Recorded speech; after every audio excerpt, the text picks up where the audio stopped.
अस्सलाम वालेकुम। देखिए मीर साहब के पास मैं मौजूद हूँ। मीर साहब की आएगी बारात, सुरीली होगी रात। यस, ऐसे तो आप हजारों डमीज करते हैं। आज हम आपका इम्तिहान लेंगे। बिग बी और हसन निसार साहब का एक मतंजन जिहा बना के समझ दो। नी फैंसी सूट पा के ते नाल लंडे दे जॉगर पाण वालिए। चलो आइए आप और मैं मिलके खेलते हैं कौन बनेगा करोड़पति। रमेश भाई दा की टेंपो की है? Yeah, you are amazing, yeah. You are amazing. You are amazing. गुनाहगार बल्कि मेरी नंगी आंखों ने देखा। You are amazing, absolutely. Like. मूड़ा रख के ऐश्वर्या की चुटिया पकड़। Like. और सीधी बात है, मेहमान कोई आता है निमको से करेंगे और क्या है। क्यों सर? अस्सलाम वालेकुम, मैं हूं ताहिर सर मीर और आज मैं इतना खुश हूं कि मेरे स्टूडियो में रणबीर कपूर आए। लाला वहीद मिमिक्री के मैं ये समझता हूं कि रणबीर कपूर भी है और फुआद खान भी है। लाला वेलकम। मीर साहब लव यू। इतनी बड़ी बात आपने कही है, बस ये दोनों साहिबान बुरा ना मना जाएं, ये इसका ख्याल आपका। नहीं देखें, वो उन्होंने भी आर्टिस्ट ही समझो, कूड़ थोड़ी है। रणबीर कपूर जो है लगड़ दादा विशेश्वर नाथ, फिर पृथ्वीराज, फिर जो है राज कपूर, फिर ऋषि कपूर, फिर रणबीर और साथ में नीतू सिंह सभा का भी स्कोर डाले। तो इधर तो जो है इधर कोई पृथ्वीराज वो नहीं है, इधर अपनी मदद आपके तहत है। अच्छा, बायोग्राफी आपकी जो है जी सर, वो इंडिपेंडेंट उसमें करेंगे। मुझे ये बताएं कि रमीज राजा साहब वाला जो शो है, जी मैं थोड़ी डायरेक्शन भी अपनी ठीक कर दूं। जरूर। रमीज राजा साहब वाला जो शो है वो कैसा चल रहा है? शो टाइम विद रमीज राजा मीर साहब बहुत अच्छा चल रहा है और ये मेरे ख्याल से 6-7 महीने पहले स्टार्ट लिया था और इसका इतना अंदाजा नहीं था कि इतनी जल्दी क्लिक कर जाएगा। मतलब 3 महीनों के अंदर उसने अपनी जगह बना ली है। राजा जैसा कि आपको पता है कि जी, आप मुझसे बेहतर जानते हैं कि क्रिकेट में और कमेंट्री में बहुत बड़ा नाम। सर मुझे ये कहने दें, मुझे उनके साथ जो है ताल्लुकात बेहतर करने दें कि वो कमेंट्री की दुनिया में मैं उन्हें अमिताभ बच्चन भी कहूँगा और अनिल कपूर भी कहूँगा। उनकी जितनी अच्छी उनकी अंग्रेजी उतनी ही अच्छी उनकी उर्दू अंग्रेजी और फिर जो क्रिकेट पर जो ग्राउंड में चल रहा होता है, एक तो खेल पे वो तबसरा कर रहे होते हैं, उसको लेबल कर रहे होते हैं, और एक जो है उसकी हार और जीत और वो क्या हो सकता है। और फिर देखें ये जिस ओहदे पे या जिस चेयर पे ये बैठे होते हैं, इन्होंने ऑडियंस की टेंशन भी ग्रैब रखनी होती है जी, और जुआरियां भी अब नहीं, मेरा मतलब है कि वो तो खेल रहे हैं, हाँ जी, क्रिकेट की खेल हो रहा है और राजा साहब उस पर कमेंट्री कर रहे हैं। जो लोग घर में बैठ के खुद ही, मतलब मैं जुआ लगा लूं तो राजा साहब ने मेरा चलान तो नहीं ना करना। हाँ ये भी है, वो नहीं कह सकते। तो ये तो थोड़ा वो क्या नाम था, मजीद जो था, मैं यकीन करें मैं सीधा जो है वो क्रिकेट ही देखता हूँ। फिर आपने मैं ना पैसे लाना, फिर आपने जुआ नहीं देखा। लेकिन बतौर जर्नलिस्ट मुझे ये पता है कि क्रिकेट पे, क्योंकि क्रिकेट जो है दुनिया में खास तौर पे ये सब कॉन्टिनेंट जो है वो बहुत ही यूरोप भी भी और क्रिकेट क्योंकि फेवरेट खेल है। मीर साहब फिर आपने जुआ नहीं देखा? नहीं मैंने भी नहीं देखा। मैं जुए के बारे में जो है बड़े कहते हैं कि जुआ किसी का नाम, लेकिन देखें हमारे जो थे ना बड़े बूढ़े, वो पूरी कंप्लीट बात नहीं की। हमने देखे हैं बड़े बड़े जुआरी जो है पनपते, लेकिन खैर हमारा इसमें जुआ बिल्कुल टॉपिक नहीं है। मैं आपके शो पे जो आपको ट्रिब्यूट पेश करना चाह रहा हूँ और आपको फीडबैक देना चाह रहा हूँ। रमीज हसन राजा साहब को मेरा आदाब और बतौर सीनियर जर्नलिस्ट उन्हें मेरा फीडबैक दीजिएगा कि वो ऐसा अच्छा प्रोग्राम कर रहे हैं, ऐसा अच्छा जैसे गज़ल गुलाम अली साहब गाते हैं आए हाय कि तो उनका जॉनरा भी रहा है, कंपेयरिंग आवाज़, तबसरा और साथ में आप जैसे आर्टिस्ट लाला भाई, और उसमें लाफ्टर की आशा भोसले, हिना न्याजी है, और उकाशा मैं समझता हूँ कि जिस तरह आप ताज़ा माल आप लाए हैं मिमिक्री की दुनिया में, कॉमेडी की दुनिया में, आपका कंटेंट सर मैं नहीं लाया माल कंटेंट की सूरत में, अच्छा कंटेंट की सूरत में मुझे माल कहने दीजिए। और ये उकाशा का भी फ्लेवर जो है, मैं उकाशा के मतलब कह रहा हूँ, ये पिछले जब से आपके साथ वो काम कर रही हैं, जी जी 5, 6, 7, 8 महीनों में ऐसा अच्छा मैंने वो देखा है, ये फ्रेश, और मैं ये समझता हूँ कि फ्यूचर की जो कॉमेडी है वो आप कर रहे हैं। तो आपका एक्सपीरियंस जो है कैसा रहा? सर मेरा एक्सपीरियंस मीर साहब बहुत अच्छा रहा। मैं जैसे पहले बताया कि 3 महीने में इस शो टाइम में रमीज राजा जी इसने अपनी जगह बना ली है। ठीक, इस शो ने लोगों की अटेंशन जो है अपनी तरफ ग्रैब कर ली। फील्ड का इस वक्त बड़ा शो है। यस सर, बड़ी बात है।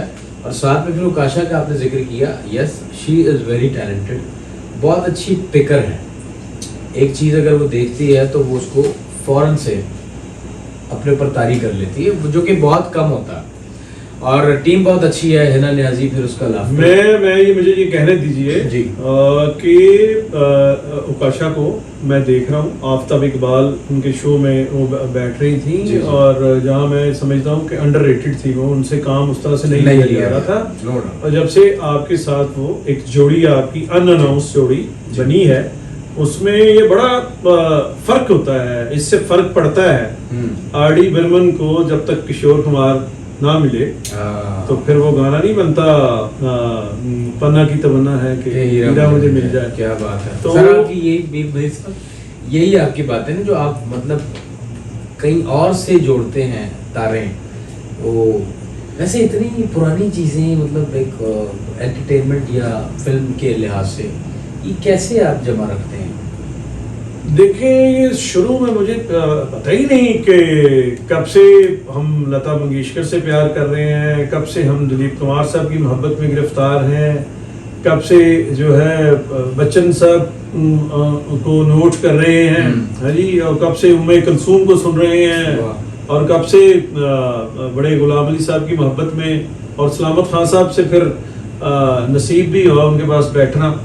तो ये लाला, ये बचपन में मुझे मुनव्वर ज़रीफ साहब हमेशा जो है फैसिनेट किए, मुझे पसंद आए। और अब जब मुझे 36 साल काम करते हुए, प्रैक्टिकली जर्नलिज्म करते हुए, तो मुनव्वर ज़रीफ साहब जब 40-45 साल 50 साल पहले पसंद आए, तो वही इतना कुछ देखने के बाद भी, चार्ली चैपलिन भी देखे, वो भी देखे, फला भी देख, पूरा एक मैं खजाने देखे जो ये सेलुलाइड पे हैं, फिल्म की शक्ल में, म्यूजिक की शक्ल में, टेलीविजन की शक्ल में, अब OTT भी नई जहद है ये जी। तो यकीन कीजिए कि मुनव्वर ज़रीफ साहब का वो मुकाम जो है कम नहीं हुआ। बाज़ लोग जब ये कहते हैं कि मैं मुनव्वर ज़रीफ साहब को बड़ा कॉमेडियन नहीं मानता, तो देखिए, मैं एक डेमोक्रेटिक हूँ, लेकिन उनकी ज़ौक़े सलीमी पे मातम करने को दिल चाहता है कि जो आप बेबैरा जो मोतकदे मीर से मुराद यहाँ मुनव्वर ज़रीफ साहब समझा जाए। मैं समझा अपनी बात। दूसरा ये कि एंटरटेनमेंट या इसकी बात आए मीर साहब, चूंकि आप मेरा इंटरव्यू कर रहे हैं, और ये मेरे लिए एक बहुत बड़ी बात है कि तैसर और मीर साहब के पास में हूं। सर ये मेरे लिए भी बड़ी बात नहीं सर, मेरे लिए बायस फख्र बात है ये। आपको पता है सर, मीर साहब आपके हवाले से बड़ा मशहूर है कि आपको एवरग्रीन जो लोग हैं उनकी दाई कहा जाता है। तो इसको सुनने के बाद आपका क्या रिस्पांस होता है, फीलिंग क्या होती है? देखिए, लोगों का ना, एक तो हमारा एज डिफरेंस भी है जी। और आप मुझे अपनी एज के हिसाब से मैं बहुत सारे लोगों को पिछले 30-35 साल में मिला हूँ। दिलीप कुमार साहब से भी मिले हैं और बच्चन साहब से मिले हैं, शाहरुख खान के पास भी बैठने का इत्तेफाक हुआ। यहाँ सारा शोबिज़ जो है उनके पास बैठे हैं, दोस्त भी हैं। तो यकीन कीजिए कि मुझे आप बड़े ना सिर्फ अपडेट लगते हैं बल्कि आगे की चीज़ें और वो चीज़ें भी आपके उस सिम कार्ड में हैं जो आपकी एज के उसमें नहीं होती। सर दोस्तों, मीर साहब ये मेरे लिए कह रहे हैं तो मेरे लिए ठप्पे से कम की बात नहीं है। मीर साहब आपका प्यार है ये, सिर्फ और सिर्फ, और कुछ नहीं। बाकी आप खुद अच्छे इंसान हैं और आप एक आर्टिस्ट की कदर करने वाले इंसान हैं, तो ये आपका बड़ा फन है सर। ये यहाँ हफ्ता 27 बामी के तहत मैं आपकी तारीफ नहीं कर रहा। यकीन कीजिए कि मैं एक अरसे से आपकी मोहब्बत में गिरफ्तार हूँ। मीर मोहम्मद अली गबोल, इनके साथ मैंने काम किया माजी में और मुझे बहुत अच्छा एक्सपीरियंस रहा। लेकिन जब मैंने आपके साथ 2 शो रिकॉर्ड किए पब्लिक टीवी पे, तो यकीन जानिए कि वो एक मिमिक्री आर्टिस्ट के तौर पे वो सारी चीज़ें भी हैं और मुझे ये लगा कि मैं किसी अमेरिकन फौज के जर्नल, 4 स्टार जर्नल के साथ असलहे में, यानी ड्रोन भी हैं, डेजी कटर भी हैं और कुछ ऐसी चीज़ें हैं आपके पास जो मीर मोहम्मद अली के पास भी नहीं है और मेरे दोस्त गबोल के पास भी नहीं है। वो मैं उस पर बात भी कर दूं कि वो म्यूजिकल कॉमेडी जो है वो आपको अगर ये कहा जाएगा यार पठाने खां बनना है तो आप वो भी बनते हैं। आपको अगर कहा जाए कि आपने पसूड़ी अली सेठी तो वो भी आप नोट लगा रहे होते हैं। तो ये दोनों गबोल और मीर मोहम्मद अली वो अपने काम के, मैं ये समझता हूँ कि जय वीरो। सर ये मेरे लिए बहुत बड़ी बात है मीर साहब। सिर्फ एक दरख्वास्त करूँगा, फौजी आपने कह दिया बस मुल्क बदलने।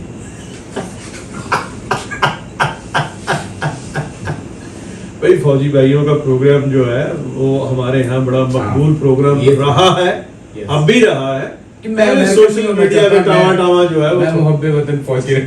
हाँ वो जाहिर है आप मुहब्बे वतनी है। ये मुझे ये बताइए कि राजा साहब को, रमीज राजा साहब को आपने ये सुनाया कि कुंडी ना खड़का राजा सीधा अंदर आ किसी करेक्टर में? नहीं, वो शरारती है बादशाह, हाँ, उसको कैमरों के सामने उसमें एक एनर्जी आती है। तो इस चीज का अपनी तरफ जो बात आती है, मैं थोड़ा सा ना ख्याल रखता हूँ इस चीज का। वो शरारत कर जाती है और वो अच्छी भी लगती है। हाँ, उस हिसाब से तो मैं थोड़ा सा इज्तनाब करता हूँ। थोड़ा एक है क्योंकि लेजेंड है हमारे मुल्क के और इतना बड़ा आपका थोड़ा सा मुसलसल सैम तारड़ भी है। हाँ, उसमें थोड़ी सी नूरा फतेही बहुत अच्छा। क्या और चाहत का रोल जी। उसमें आपने राजा की आएगी बारात, सुरीली होगी रात, ये आपने जो है वो क्या टोन है उसका चाहत का, ये गाना इस तरह करके नहीं वो वैसे टोन मैं कह रहा हूँ फरमाइशी प्रोग्राम। देखिए मीर साहब के पास मैं मौजूद हूँ और एक बहुत ही अच्छी बैठक लग रही है। मैं बहुत खुश हूँ। मैं इस पे गाना चाहता हूँ कि मीर साहब की आएगी बारात, सुरीली होगी रात, सजन में नाचूंगी, तुम्हारे मुंह में घी शक्कर बारात से क्या बारात वादी सुर है जी, यानी कि ख्वाहिश भी है। और आपकी ख्वाहिश पूरी करे कि नहीं पता नहीं। ये देखिए जादूगर ऑडियो और वीडियो और मिमिक्री के जादूगर मीर टाकीज में मौजूद हैं। ये पहला व्लॉग खत्म हुआ है, इसके बाद 150 और व्लॉग कर रहे हैं। अगले व्लॉग में आपसे मिल रहे हैं मैं और लाला भाई। कहीं मत न जाइएगा, अगर जाइएगा तो वापस आइएगा।